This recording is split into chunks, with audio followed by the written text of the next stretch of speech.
All right, let's go for posing this. I'm going to change the matte cap. I'm just going to left click, and I'm just going to grab my gray material.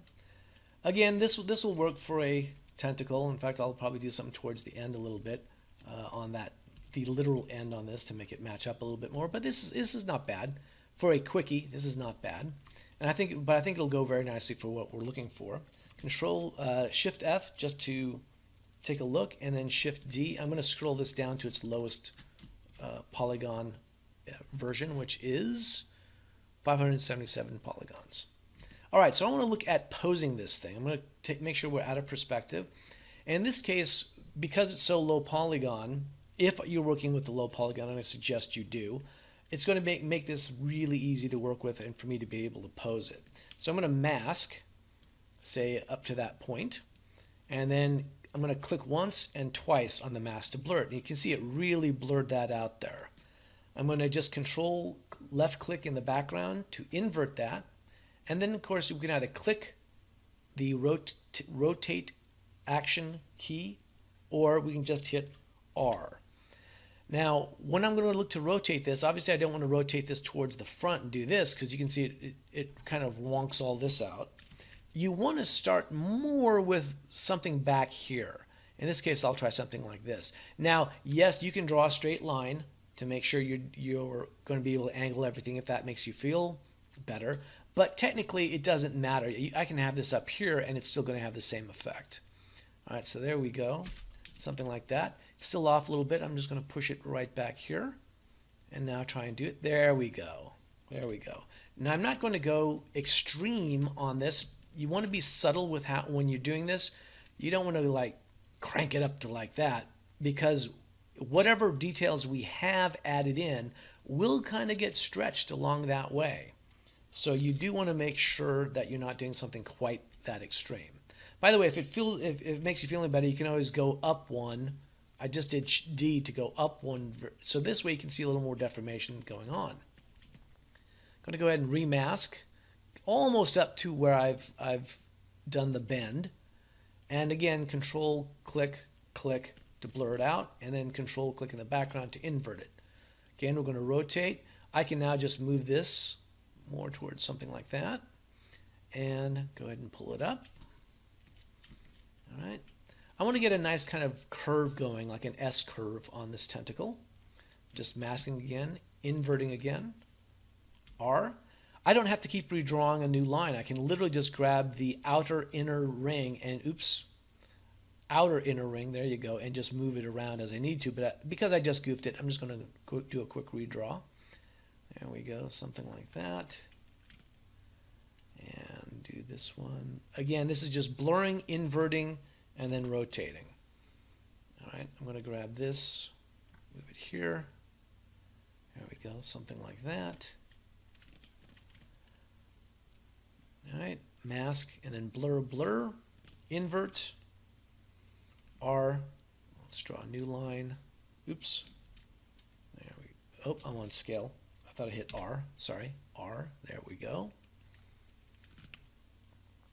Going to mask again. Blur, invert. Okay, R. Again, I'm just going to move this up. There we go. Blur, invert. R. Move it up. And of course I can curve it in. Blur, invert. R. Grab it there. Move it over. It doesn't take much. Just blurring, inverting, and then hitting the R key for rotate. Something like that. Actually, I'm going to actually do that down a little bit more. There we go. See, easy to do it. I'm going to go ahead and grab this, blur, invert, R, and go ahead and rotate that around. And clear the mask. I'm going to grab just this tip here, blur it twice, invert it, and in this case I'm going to pull it up a little bit. There we go. And I'm going to grab this tip, invert it, R, and let's make sure we change our origin. We didn't want to be rotating from way back there. Okay, something like that. All right, so we've got a nice curve going, but I don't want this to be, if you look at it from the front, it's straight on, straight up. I mean, come on, a tentacle isn't going to do that. So I do want to go ahead and now, if I've moved this into the position that I like, the shape that I like, let's change the angle. Say, we can go from here, blur, blur, invert, R, new action line, and we can do something like this. Blur, blur, invert, R, move it up, something like that. Oops, let's change that. Change this down just a little bit.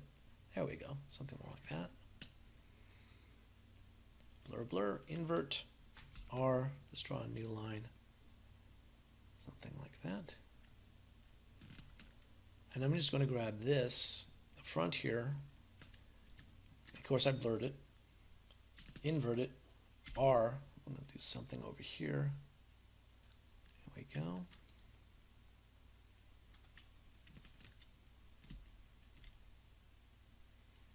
And I'll probably pull this down a little bit right here. Invert it. Oops. Let's invert it. Make sure you invert it or you're going to be inverting the wrong thing. There you go. Something like that. All right. Shift F to turn off the frame. If I now just hold my D key and go up, there you go. One tentacle posed, ready to go. So let's go ahead and call this, well, we'll just call it tentacle 2. All right. And then we can add in a little extra details as we need to, but right now that's not bad. I'd be quite happy with that. Well, let's make sure you save it up and we'll continue. All right, so I want to get this scaled to the mausoleum, so it's going to be the right size. So let's go ahead and load up our mausoleum. If you'll recall, this is our mausoleum, our proxy of the model. Let's go ahead and go to our subtool. Grab this subtool, hide everything else, and we're going to go down here to copy, because we want to copy that subtool. Go back to the tentacle, and we're going to click paste. All right, so as you can see, our tentacle is, well, rather huge. So that's okay. We're going to go ahead and scale it down now. So I'm going to go to deformation subpalette because that's the easiest way to do this. And I'm just going to scale it down 1, 2, well, maybe 3 times. I'm going to draw a new action line, W. I'm just going to move this over. I'm going to hit F to frame it in so it gets it in nice and close. Well, that's not bad, actually. Look right there. Wow. Okay, let's take a look at, I'm going to do a quick rotate on this. Oops. Make sure it's on the R so it's rotating. Something like that. Nice.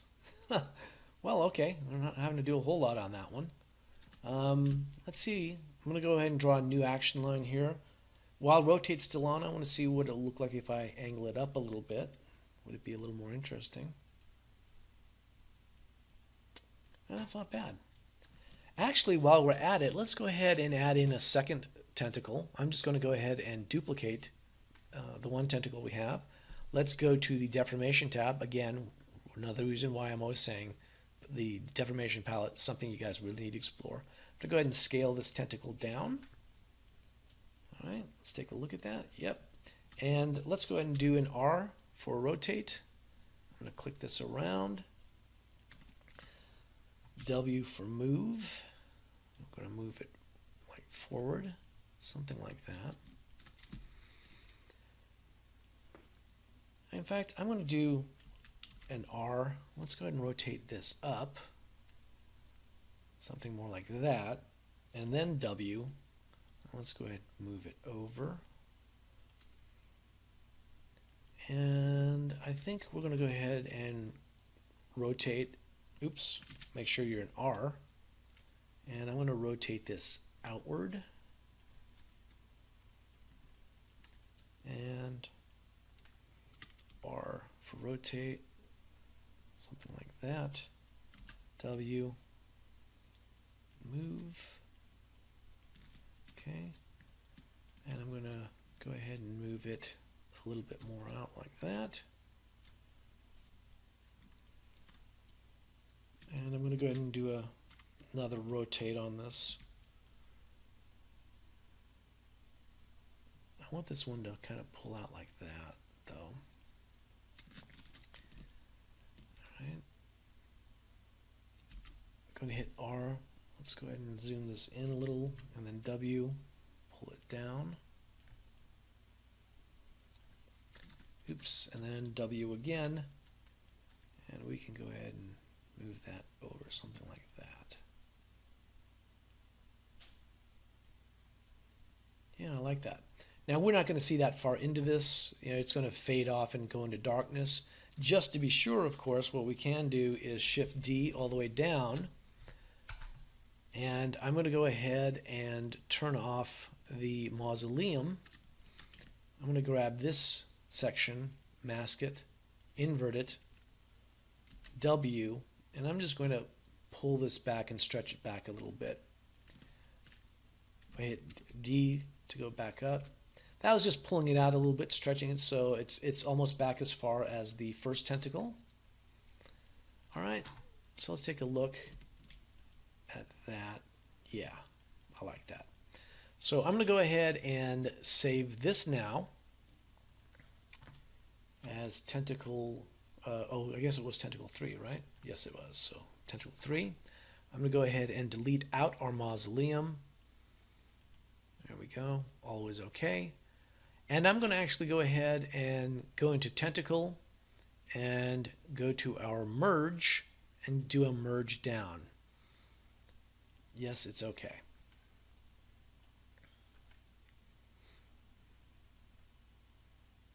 All right, so give it a second and it'll merge it together.